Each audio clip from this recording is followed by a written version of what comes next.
인사하세요. 다정하게 인사하시기 바랍니다. 자, 주보에 나와 있는데요.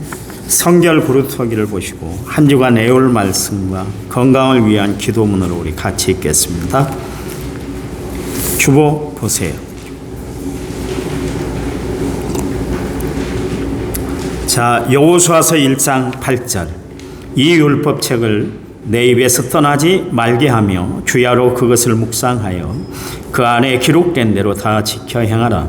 그리하면 내 길이 평탄하게 될 것이며 내가 형통하리라. 아멘. 건강을 위한 기도문을 읽겠습니다. 주님, 2022년도에는 건강한 삶을 살아가도록 하나님이 저희들을 강한 팔로 붙잡아 주시고 눈동자처럼 저희들을 지켜 보장해 주시기를 원합니다. 내 영혼이 잘된 같이 범사에 잘되고 강건하여 한 해 동안 맡겨진 사명을 잘 감당해서 잘했다 충성된 종이라고 인정받는 한 해가 되게 해 주시길 원합니다.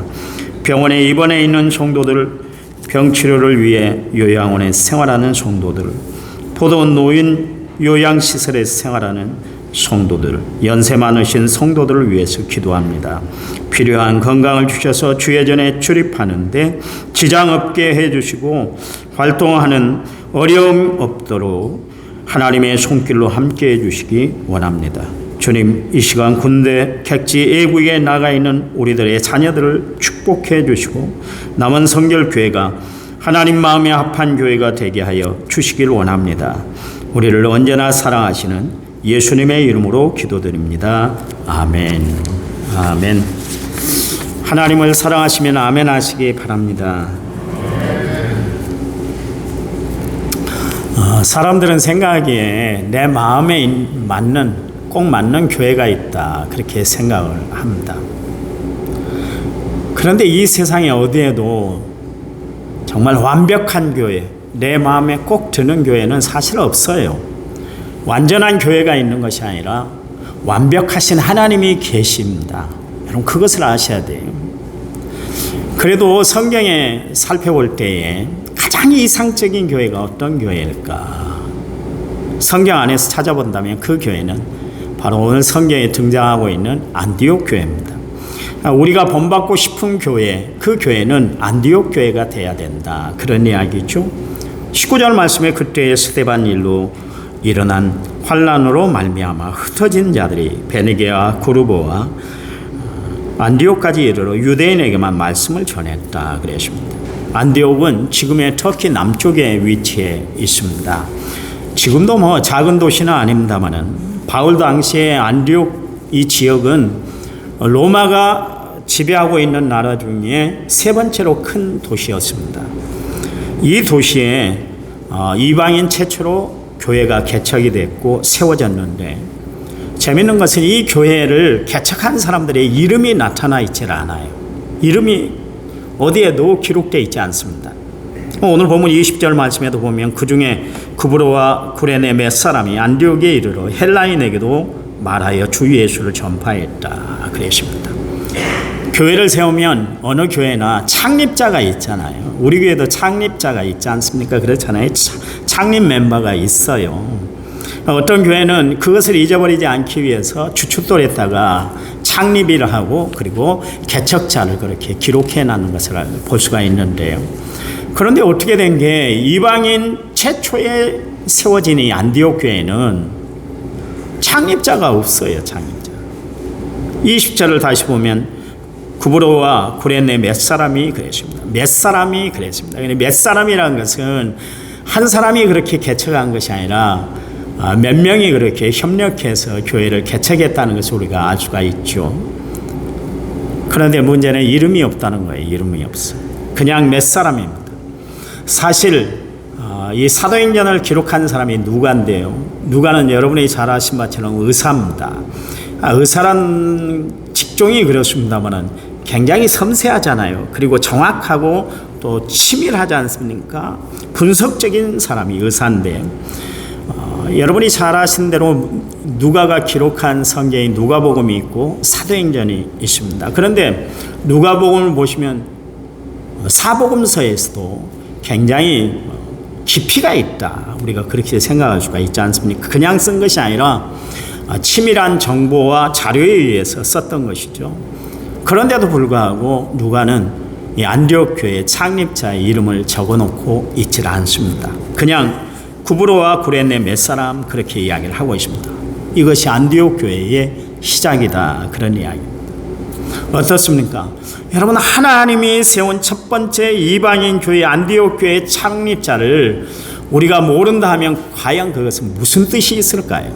무엇을 의미할까요? 여러분, 교회는 하나님이 세우시고 하나님이 움직여 나가신다는 것을 우리가 알 수가 있습니다. 사람은 다만 그냥 하나님의 부르심을 받았을 뿐, 그리고 교회를 섬기는 일만 열심히 하면 되는 거예요. 목회자든 평신도든 교회에서는 사람이 나타나면 안 되는 거예요. 그저 구브로와 구레네 몇 사람이면 되는 겁니다.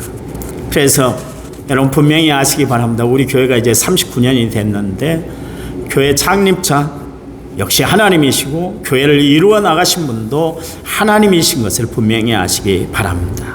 거기다가 성경에 보니까 이름 없는 피난민들이었다, 그렇게 이야기를 하고 있습니다. 19절을 보면 스데반의 일로 일어난 혼란을 말미암아 흩어진 자들이 그랬습니다. 이름 없는 사람들이 환란이 너무나 심하니까 신앙생활하기가 너무나 힘들도록 그렇게 박해를 가하니까 이 사람들이 피난을 가기 시작을 했어요. 그래서 안디옥 지역에 이르게 되었다, 그런 이야기입니다. 여러분, 피난민은 어떤 사람들입니까? 쫓겨난 사람, 빼앗긴 사람, 어쩔 수 없이 몸을 피해 갔던 사람들, 그런 사람들을 뜻합니다. 근데 이들이 교회를 세웠어요. 제가 전에 목회를 하던 인우동 교회가 있습니다. 전주에 가면 인우동 교회가 있는데 그 지역이 진버들 지역입니다. 얼마나 비가 오면 징구렁이라고도 합니다. 얼마나 비가 오면 발이 빠질 정도로 그렇게 질퍽한 도시가 바로 그 진버들인데요. 징구렁인데 지금은 뭐 아파트 단지가 세워져 가지고 신도시가 됐습니다만, 제가 부임해서 부목사로 가서 거기 사역을 할 때 정말 아주 시골이었거든요. 근데 그 지역에 주를 이루는 분들이 계셨는데, 그분들이 어떤 분이냐면 전라남도 구례 간전이라는 곳이 있습니다. 간전. 다리를 건너서 가면 간전으로 들어가는 길이 있는데 그 간전에서 피난 간 사람들이에요. 그래서 그 당시에 6.25가 막 지나고 나서 막 혼란스러울 때 빨치산들이 그렇게 막 이 지리산을 그렇게 휩쓸고 다닐 때 그것을 피해서 진버들까지 들어오신 분들이 계세요. 피난을 오신 것이죠. 그리고 또 한 부류는 어떤 부류가 왔냐면 용담댐이 생김으로 말미암아 용담댐으로 다 자기들 집이 수몰이 돼서 그래서 인우동으로 들어왔는데 그 사람들이 교회를 세우게 됐어요. 얼마나 믿음이 좋은지 몰라요. 이 안디옥 교회 교인들처럼 참 믿음이 좋았습니다. 왜 그런 줄 아세요? 그들은 어려움을 당해봤거든요. 힘든 일을 겪었거든요. 그래서 그 어려운 일, 힘든 일을 이길 수 있는 비결은 하나님밖에 없다, 하나님 믿는 신앙밖에 없다는 것을 알았기 때문에 그들이 교회를 세워서 그렇게 지금 아름다운 교회가 됐습니다. 얼마나 멋있게 교회가 지어졌는지 몰라요. 바로 안디옥 교회 교인들이 그랬다, 그런 이야기입니다. 이미 사도행전 8장에 보시면 예루살렘에 큰 핍박이 일어났고 그 핍박으로 인해서 예수를 열심히 믿었던 사람들이 다 흩어지게 되십니다. 인간적으로 볼 때 핍박은 힘들었지만 하나님은 그 핍박을 선교의 도구로 사용을 하셨다는 사실입니다.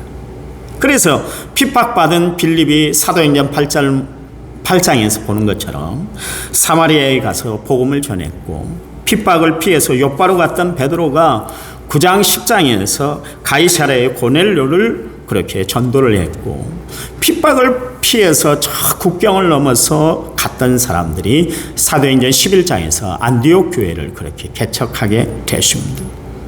여러분, 핍박을 선교의 기회로 삼으신 하나님, 핍박을 전도의 기회로 순종하는 성도들, 고난은 성도들을 만들었고 핍박은 교회를 세우게 만들었던 것을 알 수가 있습니다. 이렇게 핍박을 피해서 안디옥에 온 몇 사람의 피난민들이 순수하게 그렇게 나가서 전도하기 시작했는데 하나님은 그들의 작은 순종을 통해서 놀라운 역사를 베풀었던 것을 알 수가 있습니다. 여러분, 우리의 작은 믿음, 우리의 작은 순종이 하나님의 기적의 도구가 될 수 있다는 것을 아시기 바랍니다. 그러니 여러분, 하나님 앞에 쓰임받기를 원하십니까? 순종하시기 바랍니다. 하나님 앞에 위대하게 사용되기를 원하십니까? 그렇다면 하나님이 맡기신 일에 순종하며 최선을 다해 살아가는 믿음의 성도들이 되시기를 간절히 부탁을 드립니다. 거기 21절 말씀에 주의 손이 그들과 함께 하시며 수많은 사람들이 믿고 주께 돌아오더라 그랬습니다. 순수하게 그렇게 전도만 했는데 그 순수한 전도가 역사상 최초의 이방인 교회가 될 줄은 몰랐습니다. 중요한 말은 거기서 주의 손이 그렇게 이야기를 하고 있습니다. 성경에 자주 등장하는 표현이 있는데 그건 뭐냐면 주의 손으로 주의 손이 함께함으로 이런 내용입니다. 시편 8편 3절 4절 말씀에 하나님의 손가락이란 말이 나오고 있잖아요. 주의 손가락으로 지으신 달과 별을 내가 보니 사람이 무엇이간데 주께서 저를 생각하사 인자가 무엇이간데 주께서 저를 권고하십니까? 그랬습니다. 거기 보니까 하나님의 창조의 능력, 하나님의 능력이 얼마나 강한지 하나님은 손가락으로 세상을 만드셨다 그렇게 이야기를 하고 있습니다. 여러분, 이스라엘 백성들을 애굽에서 그 애굽의 압제에서 구원해낸 손길이 바로 하나님의 손가락이다. 성경은 그렇게 이야기를 하고 있습니다. 출애굽기 8장 19절 말씀에 술객이 바로에게 말하되 이는 하나님의 손가락입니다. 그렇게 이야기를 하고 있습니다. 우리말로는 술객이 바로에게 말하되 이는 하나님의 권능이니이다. 그렇게 이야기를 했잖아요. 여기 권능이라는 이 단어가 히브리어로는 손가락, 하나님의 손가락을 뜻하는 것입니다. 430년 동안 이스라엘 백성들이 애굽에 종살이를 했잖아요. 근데 그들을 구원해낸 손길이 바로 하나님의 손가락이었다. 그런 이야기입니다. 여러분, 십계명을 쓴 것도 역시 마찬가지로 하나님의 손가락으로 십계명을 써 주셨어요. 여러분은 이 하나님의 손은 훗날 예수님께 이어지게 되는데 예수님은 실로암에서 눈먼 사람, 시각장애인을 예수님이 손으로 만져주셔서 치료해 주셨어요. 여러분, 부활하신 예수님께서는 친히 예수님의 손가락을 내밀어서 도마로 하여금 옆구리를 찔러보게 만들었습니다. 그것을 알 수가 있습니다. 여러분, 안디옥에서 전도한 이름 없는 사람들, 그들의 작은 순종을 축복했더니 위대한 교회가 된 것은 그게 바로 하나님의 손 때문이었다. 그런 이야기입니다. 21절 말씀에 주의 손이 그들과 함께 하심에 그랬습니다. 우리의 작은 일에 하나님의 손이 함께 해야 될 줄 믿으시기 바랍니다. 하나님의 손이 함께하면 우리 일이 아니라 그게 바로 하나님의 일이 되는 거예요. 우리의 작은 일이 하나님 손이 함께하면 우리의 일은 하나님의 위대한 일을 이루게 된다. 그런 이야기입니다. 여러분, 우리가 해야 할 일은 뭐예요? 순종이에요. 순종. 하나님의 손은 우리의 순종에 기적을 일으키는 놀라운 역사가 있는 줄 믿으시기 바랍니다. 안디옥 교회가 이제 막 부흥이 되는 거예요. 그 뜨거운 열심을 가지고 서로가 기도하고 전도하고 열정을 다했더니 예루살렘 교회에서 안디옥 교회가 부흥이 되고 있는데 누구를 파송할까 생각하다가 바나바를 파송하게 됐습니다. 여러분, 바나바는 원래 요셉이라는 이름의 뜻을 가지고 요셉이라는 이름을 가지고 있는 사람이에요. 그런데 그가 하는 일이 너무나 아름다워서 사람들이 당신은 요셉이 아니라 바나바입니다. 그렇게 이야기를 했어요. 바나바라는 것은 위로자라는 뜻입니다. 그가 가는 곳마다 사람들이 위로를 받았어요. 그가 손 내밀 때마다 모든 사람들, 쓰러져 있는 사람들이 다시 일어나게 됐어요. 그의 말 한마디에 많은 사람들이 용기를 얻고 힘을 얻게 됐어요. 그래서 이 요셉을 당신은 요셉이 아니라 바나바입니다. 그래서 후대의 사람들이 이 바나바에 대한 본명 요셉에 대해서는 모르는데 바나바에 대해서는 알고 있습니다. 이 바나바를 파송하게 됐어요. 그래서 그가 안디옥에 도착해 보니까 안디옥 교회가 막 위대한 일이 일어나는 거예요. 부흥의 역사가 막 일어나는 거예요. 연일 연야 막 계속 부흥이 막 일어나는 거예요. 여러분, 순종은 사람이 하는 일이고 부흥은 하나님의 손길인 줄 믿으시기 바랍니다. 우리 교회가 할 것은 순종하면 하나님이 기적을 일으켜 주세요. 여러분, 부흥을 위해서 우리가 할 일은 순종밖에 없습니다. 나머지는 하나님이 하실 거예요. 사도행전 11장 23절 말씀에 그가 이르러 하나님의 은혜를 보고 기뻐했다 그러십니다. 이 바나바가 안디옥에 도착했더니 그가 할 일은 별로 없었어요. 그가 전도한 것도 아니고 그가 부흥을 일으켰던 것도 아니었는데 안디옥 교회가 막 부흥이 되는 거예요. 부흥. 전도는 어떤 사람들이 했는가? 소수의 이름 없는 사람들이, 평신도들이 했어요. 그랬더니 부흥의 손길이 그들과 함께 그렇게 놀라운 역사가 일어났다, 그런 이야기입니다. 안디옥에 도착한 바나바가 한 일은 한 가지였습니다. 23절 말씀에 그가 하나님의 은혜를 보고 기뻐했다 그랬습니다. 하나님의 은혜를 기뻐하는 일밖에 없었어요. 여러분, 목회자로 제가 연륜이 쌓여갈 때마다 교회에 대해서 정말 목회자가 할 일이 그다지 많지 않다는 것을 새삼 느끼고 살아가고 있습니다.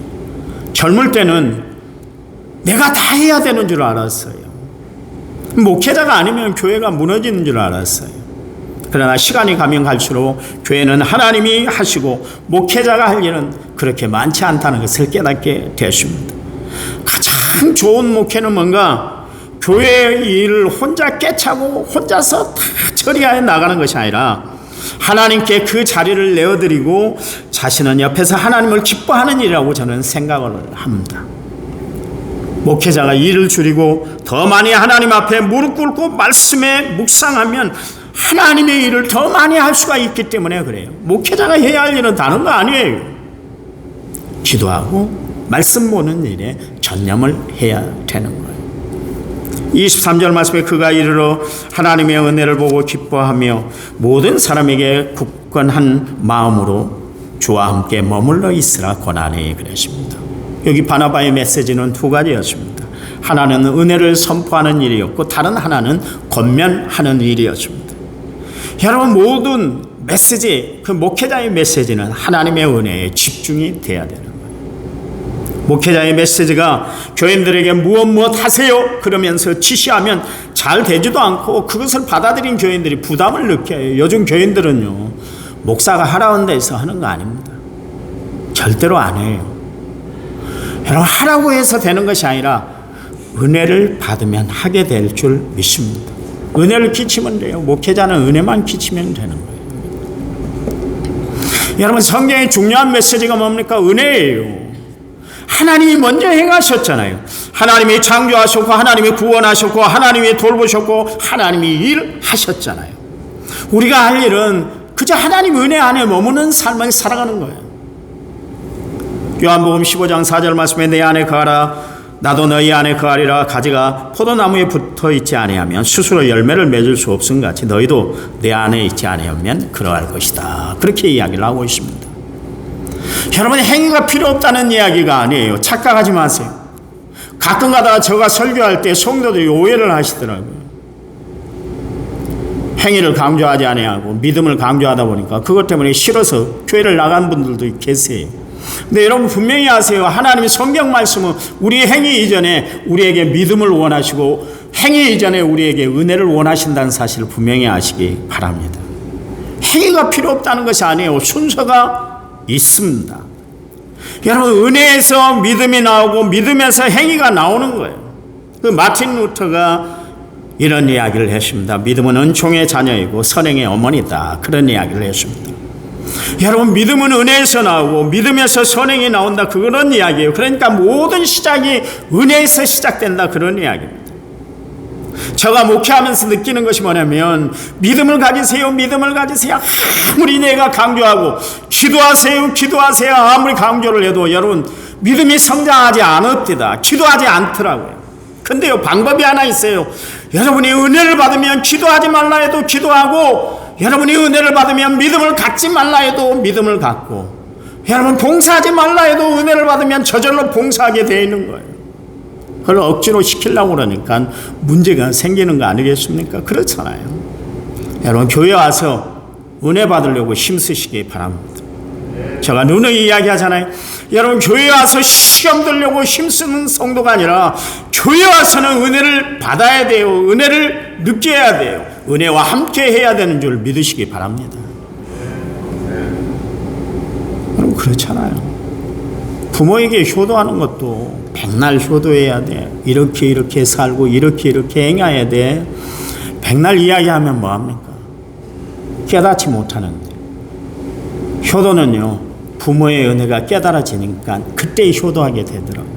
마찬가지로 신앙생활도 다른 거 아닙니다. 우리가 은혜를 받으면 믿음이 성장하게 되고 봉사도 하게 된다. 그런 이야기입니다.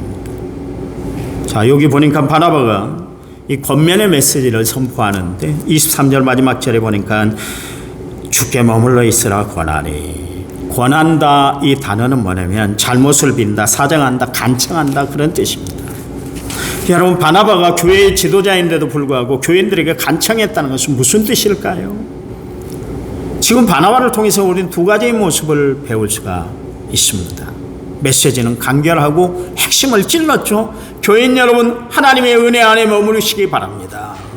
이게 주 메시지였어요. 그리고 굳은 마음으로 그렇게 살아가시기 바랍니다. 그렇게 말했어요. 여러분, 굳은 마음이라는 것은 뭐예요? 흔들림이 없는 마음, 왔다 갔다 하지 말라는 거예요. 은혜 밖에 나가면 안 된다, 그런 이야기예요. 그런데 중요한 메시지를 거기 보니까 권면의 형식으로 말하고 있습니다. 메시지는 분명한데 부드럽게 표현을 해요. 강요하진 않았어요. 강제로 하지 않았어요. 주눅들게 하진 않았어요. 여러분, 목회자가 연륜이 쌓이면서 깨닫게 되는 것이 뭐냐면 신자들은 약하다는 거예요. 약해요. 저도 약하지만 여러분 약해요. 젊어서 목회할 때는 왜 신자들이 저렇게 순종하지 않을까?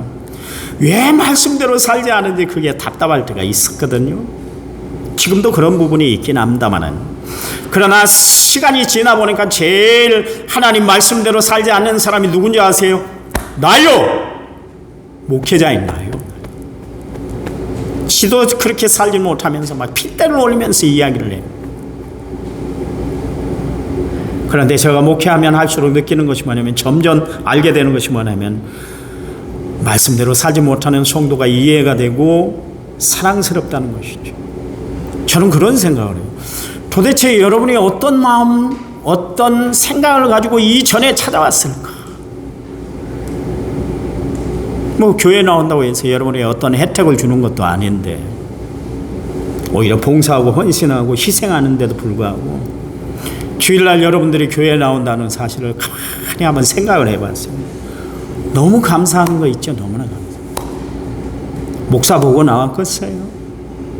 하나님 의지하는 믿음 가지고 나온 줄 믿습니다. 그 믿음이 귀하다, 그런 이야기예요. 한 주간 동안 말씀대로 못 사는 것을 자신도 알고 하나님도 아는데 교회는 빠지질 않잖아요. 얼마나 대단한지 몰라요. 여러분이 정말 대단한 분들이에요. 여러분, 2000년 기독교 역사에 나타난 가장 중요한 거룩의 원리가 있습니다. 그거는 강요로 되어지질 않는다, 그런 이야기입니다. 역사 안에 보니까 거룩을 강조하기 위해서 힘을 썼던 사람들이 많이 있었습니다. 예를 들어서 종교개혁자 마틴 루터가 처음부터 그렇게 했던 것은 아니에요. 14세기에 보헤미아의 존 후스가 했었고 15세기에 이탈리아의 사보나롤라가 먼저 했습니다. 그런데 그 거룩을 그 도시에 만들기 위해서 강제로, 강압적으로, 그렇게 폭력적으로 그렇게 개혁을 했어요. 그래서 하나님의 나라를 이루려고 그렇게 하셨습니다. 그런데 의도는 좋았지만 결과적으로 다 실패했어요. 왜 그렇습니까? 거룩은 강압으로 되는 것이 아니기 때문에 그래요. 여러분, 자녀들을 키워봐서 알잖아요. 자녀들이 막 독서를 하고 채근을 하고 매를 친다고 해서 자녀들이 말 들었을 때가 아니에요. 더 반발이 심해서 더 튀쳐나가는 거예요. 그렇잖아요. 거룩의 의미도 마찬가지입니다. 그걸 강압적으로 한다고 해서 되는 것이 아니에요. 근데 14세기에 성 프란치스코라는 사람이 있잖아요. 이 사람만 성공을 했어요. 여러분, 성 프란치스코는 누구에게도 거룩을 강압한 적이 없어요. 성 프란치스코는 자신을 죽여 남을 살리는, 예수님을 따라서 예수님을 본받아서 그렇게 살았어요.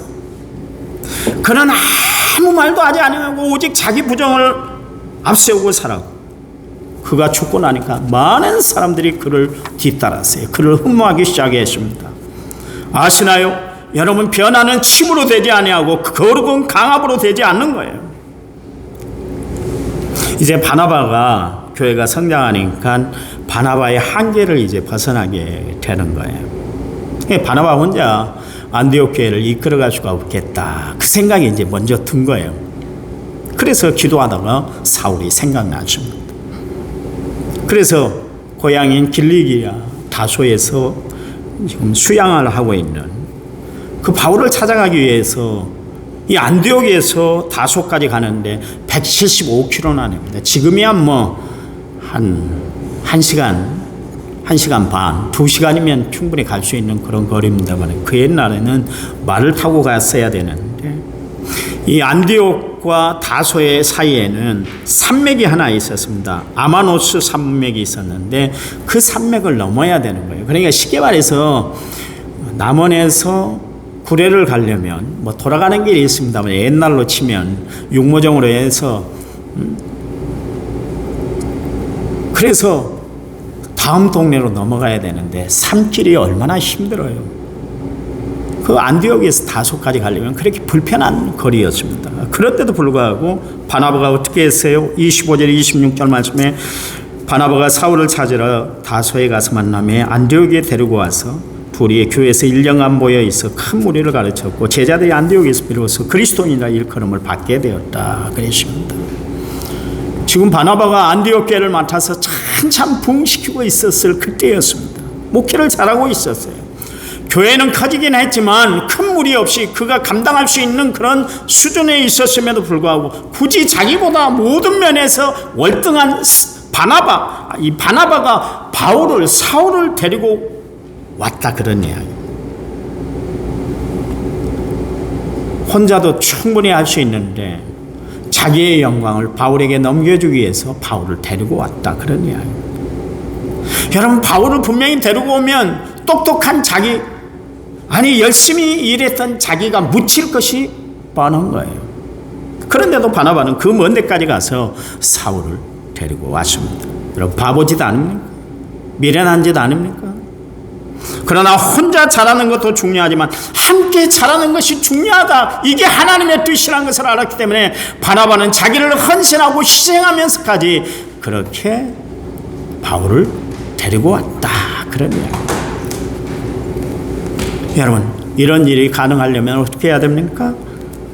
내 혼자 하는 일이 중요한 것이 아니라 우리가 하는 일, 하나님의 일이 중요하다는 의식을 우리가 가지고 살아가야 될 줄 믿습니다. 가끔 교회에서 자기 혼자는 일을 잘하는 사람들이 있어요. 그래, 힘이 벅치다 생각이 들어서 그 사람보다 좀 더 나은 사람을 이렇게 붙여주면 나중에 그 일을 진행하지 못하는 그런 분들이 종종 있더라고요. 불평이 나와요. 나 혼자 다 할 수 있는데 괜히 붙여져갖고 그냥 힘들어 죽겠네, 어려워 죽겠네, 그런 이야기를 하는 사람들이 있습니다. 그러나 그 경우에 내가 아니라 하나님을 생각해야 됩니다. 나 혼자면 편할 줄 모르지만 내 한계를 벗어나지는 못하게 되는 거예요. 그러나 유능한 사람이 오면 나는 죽지만 일은 살아나는 줄 믿으시기 바랍니다. 문제는 나를 죽이고 하나님을 살리는 거예요. 여러분, 교회 안에서도 그래요. 빌립보 교회 얼마나 아름다운 교회였어요. 바울이 칭찬하고 또 칭찬했던 교회인데 유오디아와 순두계 두 여인이 여전도의 회장과 총무를 맡으면 서로 알력이 생겼어요. 서로의 말을 듣질 않은 거예요. 서로의 파벌이 생겨가지고 유오디아 팀, 순두계 팀 이렇게 두 쪽이 나고 말았어요. 하나가 되어도 교회가 부흥되는 일에 참 힘들고 어려운 시절이었는데 불구하고 교회가 둘이 나눠졌다, 그런 이야기예요. 하나 되는 거 쉽지 않아요. 그런데 여러분, 내 경험도 있고 내가 살아온 연륜도 있고 내가 지금까지 쌓아온 신앙생활이 있다 할지라도 나를 죽이고 주님을 높이는 거예요. 하나님을 높이는 거예요. 그게 교회를 살리는 거예요. 그래야 기관이 살고 교회가 살고 그래야 하나님의 역사가 일어나게 되는 겁니다. 여러분, 교회가 잘 된다면, 하나님이 기뻐하신다면 나보다 잘한 사람들이 와야지, 이런 생각이 중요합니다. 바나바가 그렇게 생각을 했다, 그런 이야기입니다. 사울과 함께하면 분명히 바나바는 죽게 돼 있어요. 그러나 대신 교회는 부흥이 되는 것이에요. 교회만 잘 되면 되지 않나, 이런 생각을 가져야 된다, 그런 이야기입니다. 여러분, 우리가 정말 하나님을 생각하고 교회를 생각한다면 내가 꼭 1인자가 될 필요가 없다, 그런 이야기입니다. 2인자가 되어도 좋아요.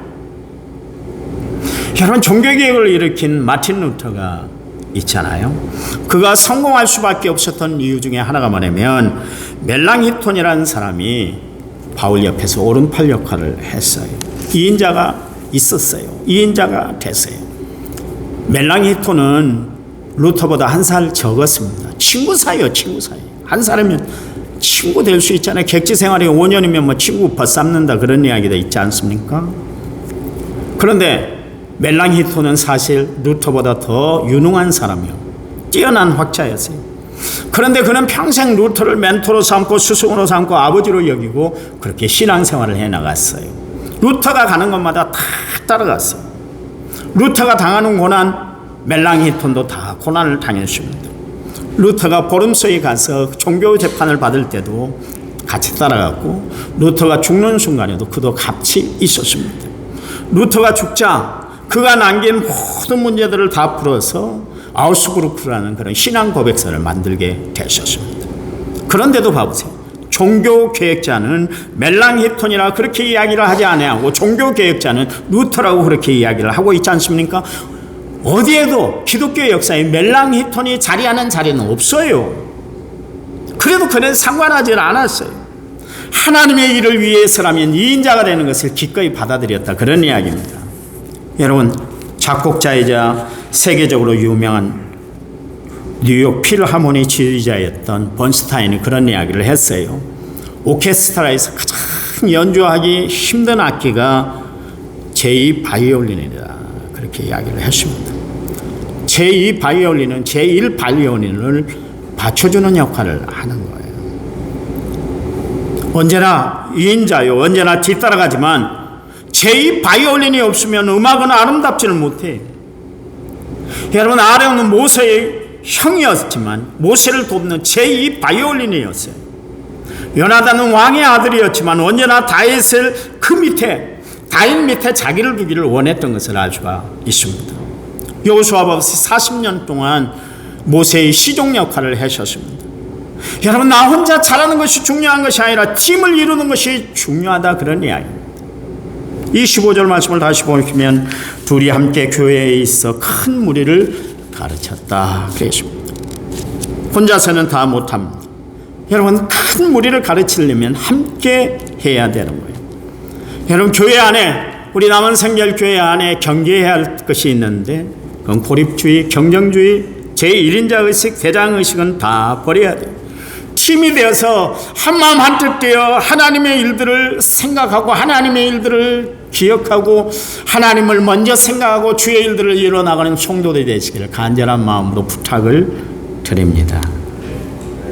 안디옥 교회, 2000년 전에 있던 교회였지만 우리가 그 안디옥 교회를 통해서 배울 수 있는 것이 뭡니까? 바나바의 신앙이요. 그럼 바울도 위대하지만 바나바는 더 위대해요. 왜요? 뒤에서 모든 것을 다 받쳐주고 서포터했기 때문에 그렇습니다. 쉽지 않아요. 자기의 이름이 드러나기를 원하지, 나를 통해서 다른 사람의 이름이 드러나면 그건 막 신경질 나고 화나는 일이에요. 보람도 못 느끼는 일이에요. 그런데 그게 하나님의 일이기 때문에 자기를 감출 줄 아는 사람, 자기를 내려놓을 줄 아는 사람, 겸손하게 무릎으로 모든 일들을 감당해 나가는 사람, 이 사람이 하나님이 원하는 사람이요. 여러분, 올 한 해 우리의 신앙이 회복되기를 원하십니까? 그렇다면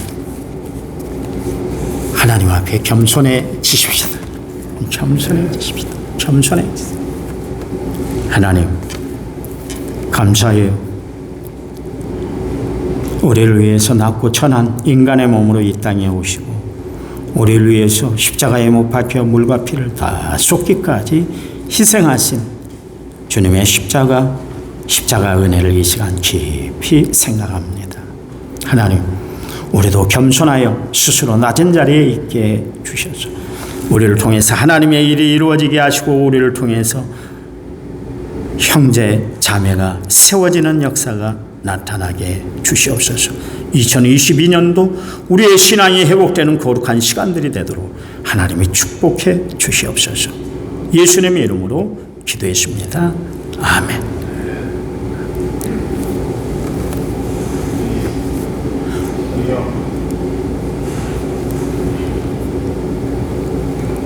지금 오후 해외성을 이루어준 바꿨으면 좋겠어요. 모든 예배 시간에 이 곡을 찬양하시면서 내가 너무 좋은 것 같아서 이어서 오늘 보내드리겠습니다. 해보라고 해서 해보겠습니다. 잘 모르실까요? 모든 예배 시간에 이 곡을 했으면 좋겠어요. 제 바에 다시 하겠습니다.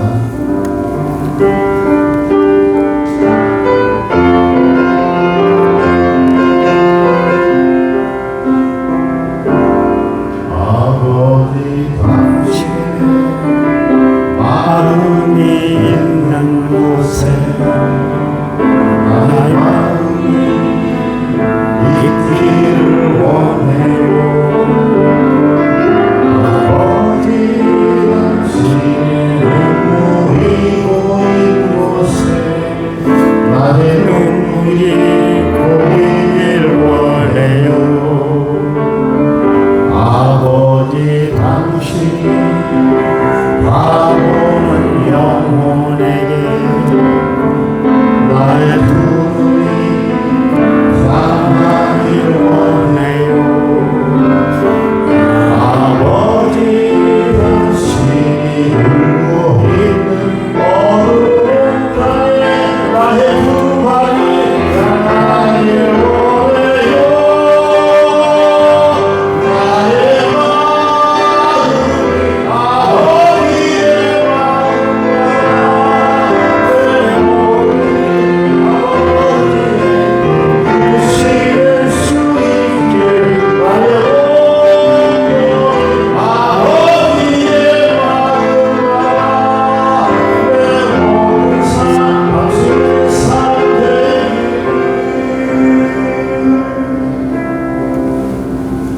앞으로 폐성을 이거 부르겠습니다. 그 유튜브에 들어가면 이 노래가 있습니다. 아버지의 마음, 하나님 아버지의 마음. 그렇게 치면은 나옵니다. 저도 몇 번 들어봤는데요. 꼭 들으시고 그래서 다음 주에도 이 찬양 꼭 부르면 좋겠습니다. 하나 여러분에게 이제 부탁을 드리는데 그 코로나19 그 주사 때문에 말이 많습니다. 세상에. 교회 안에서도 어떤 교회는 뭐 맞자라, 맞지 말아라, 맞지 말라고 막 대놓고 이야기하는 교회도 있습니다. 제가 초등학교 아침마다 이제 시우를 데려다 주는데 거기에 뭐 이렇게 큰 글을 써가지고 아이들, 그 초등학교 애들이 뭐라 합니까? 목사님 같은데 와가지고 코로나 맞지 말라고 그렇게 데모를 하고 있더라고요. 얼토당토 않은 이야기입니다. 우리 집사님이 코로나 때문에 그 사실 양성이 아닌데 아무 이상이 없는데 이제 격리가 돼서 들어갔잖아요. 근데 그 우리 집사님은 3차까지 맞았어요. 그랬더니 아무 이상이 없더래요. 근데 24살 전주에서 왔는데 스포츠 센터에 강사를 해요. 몸도 좋고 막 등치도 크고 막 또 초등학교 5학년이 또 들어왔는데요. 두 사람은 코로나 주사를 안 맞아가지고 얼마나 괴로우든지 밤새 괴로워하고 울더래요. 집사님은 걷떠내갖고 그냥 퇴원했어요. 아무 이상이 없어요. 여러분, 주사 맞아서 오작용이 있어서 그것 때문에 이제 막 운명을 달리한 사람들도 있겠습니다만은 여러분 염려하지 말고 코로나는 될 수 있는 대로 맞으시기 바랍니다. 그게 대비책이에요. 꼭 맞으시기 바랍니다. 백신이 그렇게 중요합니다. 우리의 믿음의 백신이 뭐예요? 하나님의 말씀이에요. 세상 코로나 백신보다 더 중요한 것, 말씀의 백신을 날마다 받고 살아가는 성도들이 되시기를 간절히 부탁을 드립니다. 기도합니다. 이제는 길이요 진리요 생명 되신 우리 주 예수 그리스도의 은혜와 하나님 아버지의 지극하신 사랑과 성령님 위로교통의 충만한 역사가 오늘 말씀을 받은 모든 성도들 위해 이제부터 영원토록 함께 하시기를 간절히 축원하옵나이다. 아멘.